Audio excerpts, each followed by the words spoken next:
Je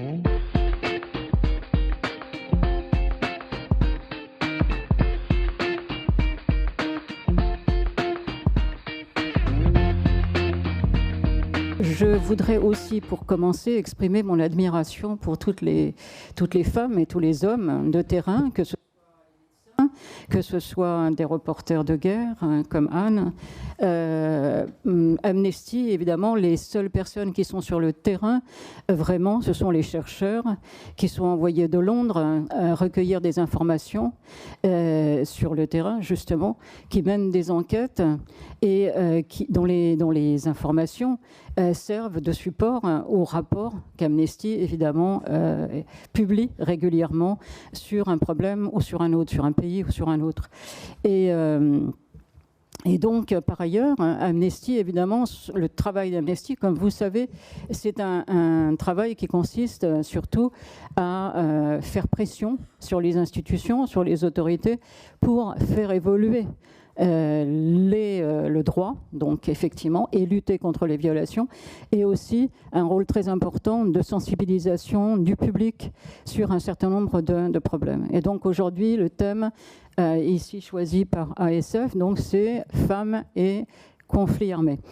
Bon, il est vrai qu'il y a effectivement une spécificité des violences faites aux femmes lors des guerres, des conflits armés. Alors, conflit armé, c'est le terme utilisé en droit international. Et concernant ces violences, il y a plusieurs phases qui sont évidemment liées. Il y a la période avant le conflit, il y a le temps du conflit lui-même, et puis il y a l'impact du conflit, bien sûr, lorsque les hostilités ont cessé. Comme le disait une militante bosniaque des droits des femmes sur les horreurs perpétrées lors de la guerre civile dans son pays, dans les années 90, les femmes ne connaissent pas la paix, en fait.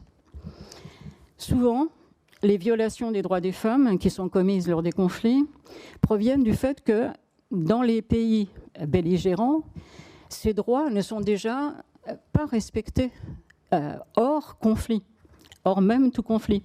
Par conséquent, pour les combattre, ces violations, il faut déjà combattre par anticipation toutes les discriminations dont les femmes sont victimes en temps de paix. Donc Amnesty mène ce combat en se fondant sur tous les instruments de droit international dont elle peut disposer, bien sûr, et notamment la Convention sur l'élimination. Donc la Convention sur l'élimination de toutes les formes de discrimination à l'égard des femmes de 1979, également la Recommandation générale 19, énoncée en 1992 par le comité instauré par la Convention, et aussi le protocole facultatif à la Convention adopté en 1999 par l'Assemblée générale des Nations unies.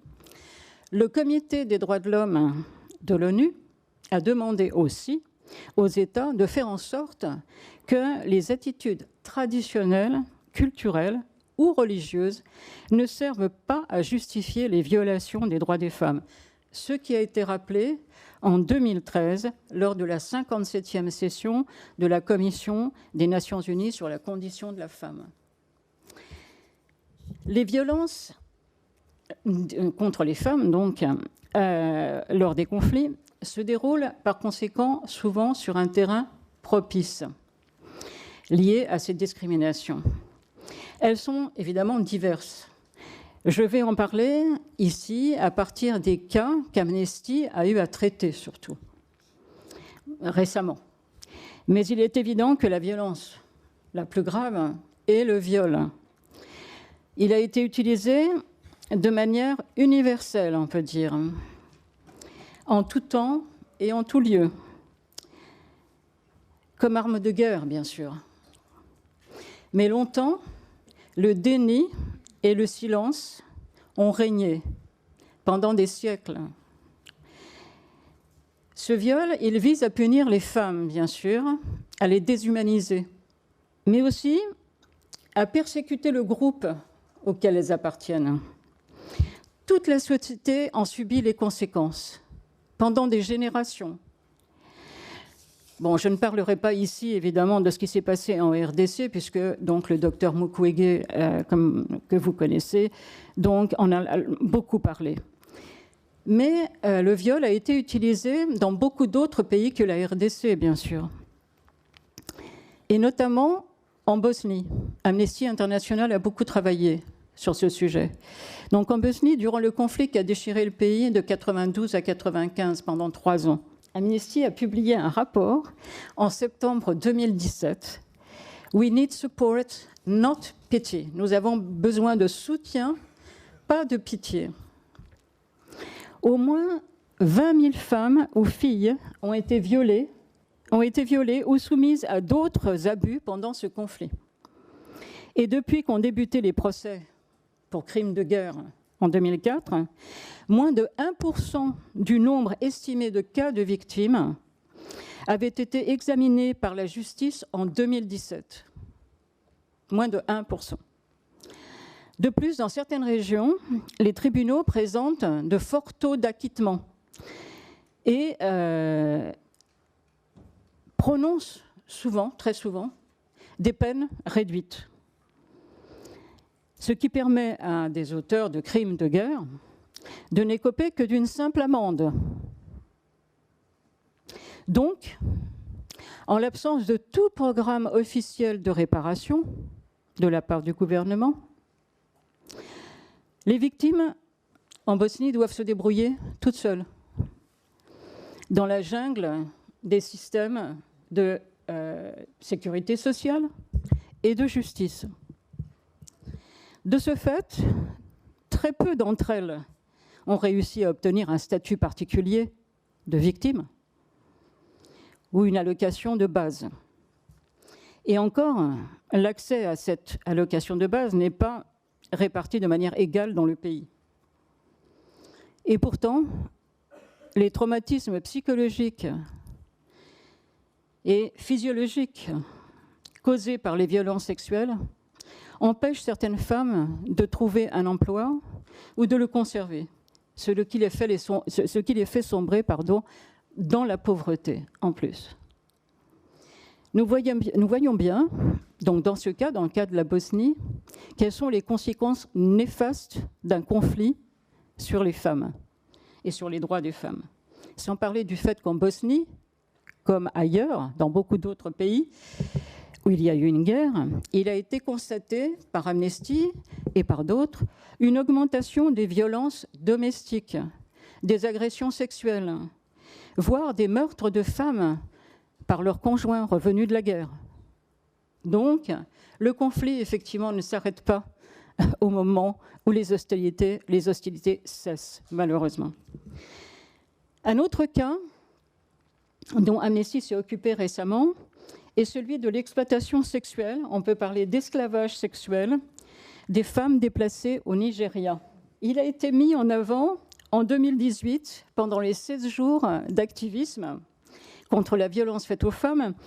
Ces 16 jours, chaque année, dans le monde, démarrent le 25 novembre, qui est bien sûr la journée internationale pour l'élimination de la violence faite aux femmes, et se termine le 10 décembre, qui est, comme vous savez, la date d'anniversaire de la Déclaration universelle des droits de l'homme de 1948. Amnesty a publié un rapport en mai 2018, « They betrayed us », on nous a trahis. Le conflit armé dans le nord-est du Nigeria, entre les troupes gouvernementales et Boko Haram, a eu pour conséquence en fait le déplacement de 1,8 million de personnes. Donc, déplacement dans le pays lui-même. Depuis 2015, en reconquérant les villes et les territoires qui avaient été sous le contrôle de Boko Haram, les militaires ont installé des camps satellites dans des zones qu'ils disent sécurisées, non loin des villes clés, surtout dans l'État de Borno. Certaines personnes ont choisi d'aller dans ces camps, bien sûr, mais d'autres y ont été contraintes par les militaires. Des familles ont été séparées. Beaucoup d'hommes ont été emprisonnés. Et en conséquence, la plupart des personnes retenues dans les camps sont soit des personnes âgées, soit des femmes, soit des enfants.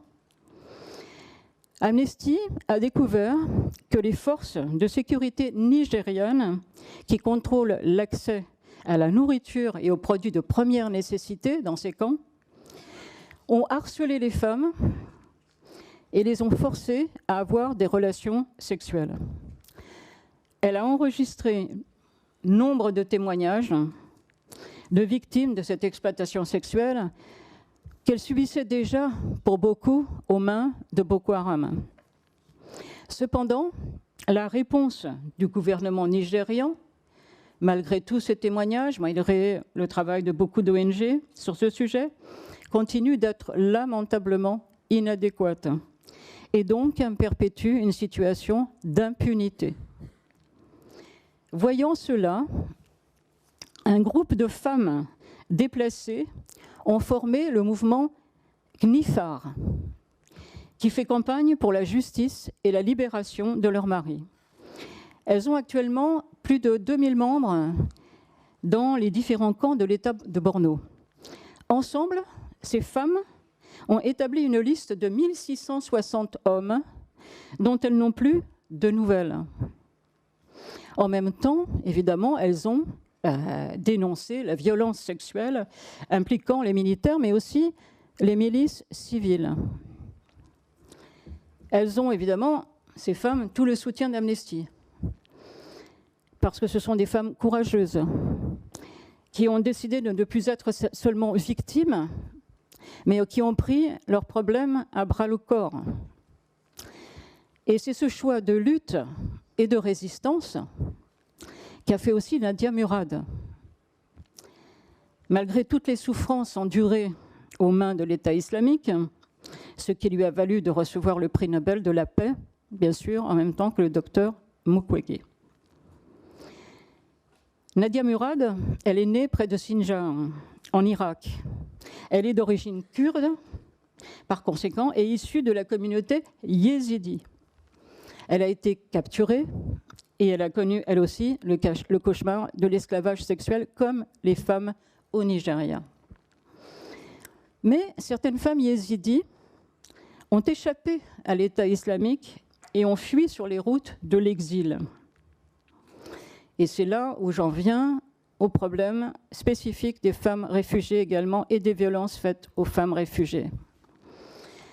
Amnesty a mis en avant, lors des 10 jours pour signer 2016, et aussi le 8 mars 2017, le 8 mars qui est la journée mondiale des droits des femmes, le cas de 4 sœurs yézidis et d'une femme âgée, aussi yézidie, qui ont vécu dans différents camps de réfugiés au nord de la Grèce, dans des conditions absolument effroyables, et ont eu à faire face à des violences spécifiques qui guettent les femmes réfugiées.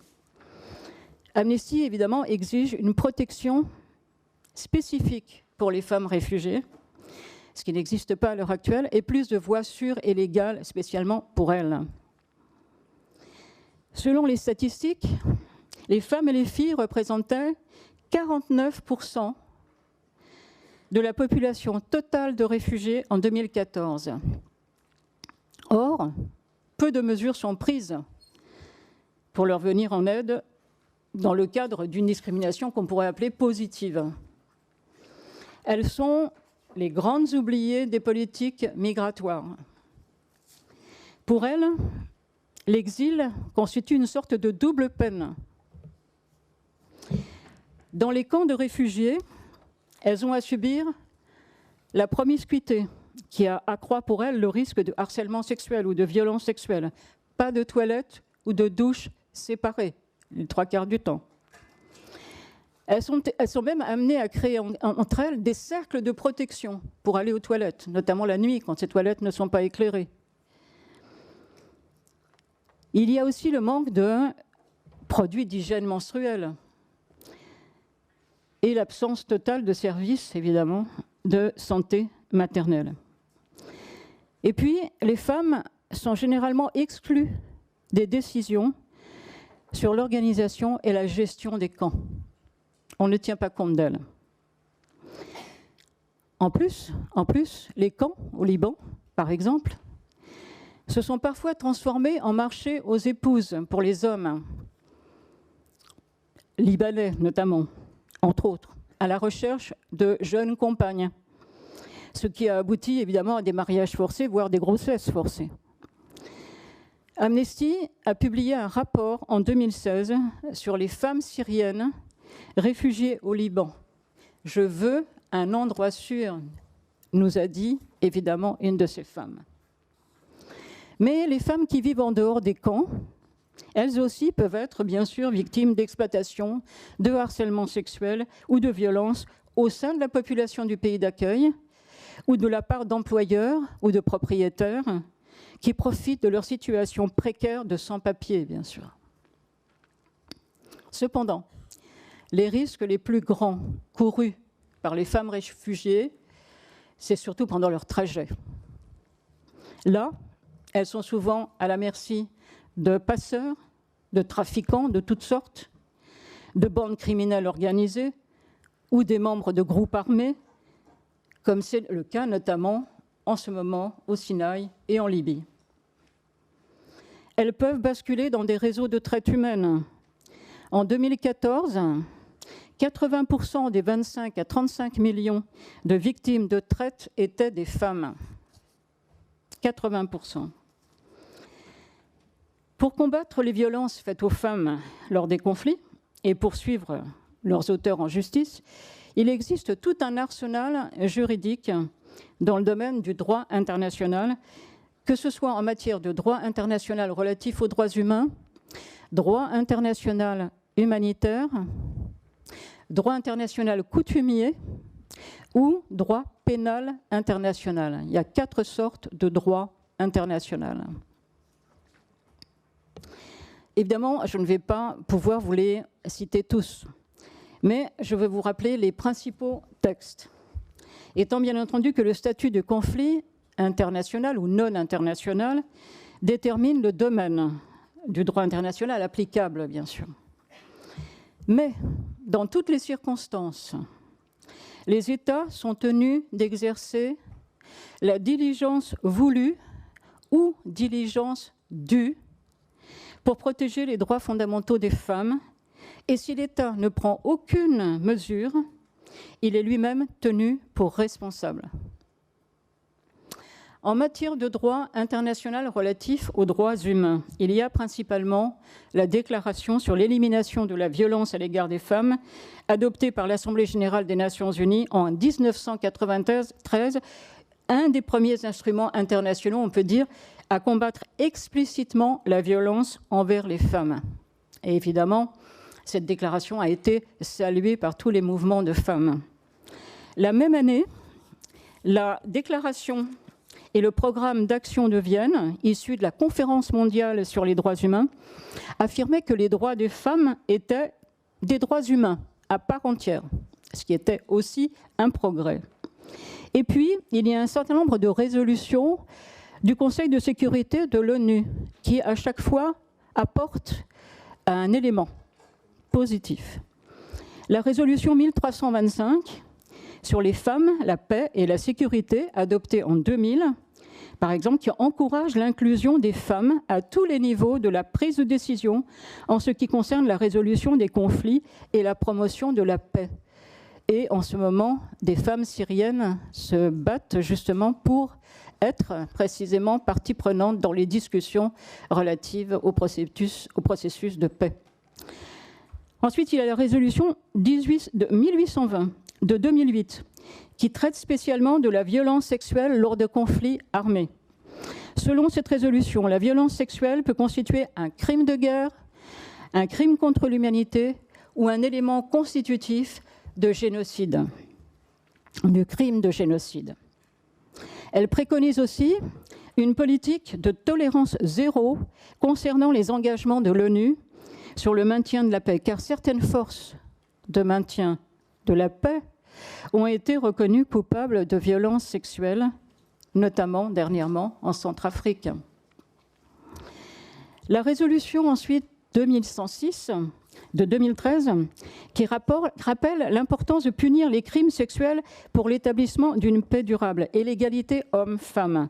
Elle enjoint aussi les États à appuyer les programmes d'aide aux victimes. Donc c'est sur la lutte contre l'impunité d'une part et d'autre part sur l'aide aux victimes. Ensuite, en matière de droit international humanitaire, dont le Comité international de la Croix-Rouge est le gardien, il y a les 4 conventions de Genève de 1949 et leur protocole additionnel de 1977. La clause de Marstens, en droit international coutumier, édicte que même si un État décide de dénoncer l'une de ces conventions de Genève, il sera tenu de remplir ses obligations en vertu des principes du droit des gens, tels qu'ils résultent des usages établis entre nations civilisées, des lois de l'humanité et des exigences de la conscience publique. L'interdiction de la violence envers les femmes pouvant être un de ces principes. Enfin, en matière de droit pénal international, les tribunaux créés par le Conseil de sécurité de l'ONU pour l'ex-Yougoslavie en 1993 et pour le Rwanda en 1994 ont fait évoluer les règles de procédure et d'administration de la preuve. Recours à des pseudos pour les victimes, techniques électroniques du maquillage de la voix et des images photos, et identité des victimes masquées lors des transcriptions. Ces tribunaux ont, très important aussi, ont fait évoluer la définition de ce qui constitue un viol. Et puis, les crimes liés au genre ont été spécifiquement mentionnés dans le statut de Rome, bien sûr, de la Cour pénale internationale, adopté en 1998 et entré en vigueur en 2002.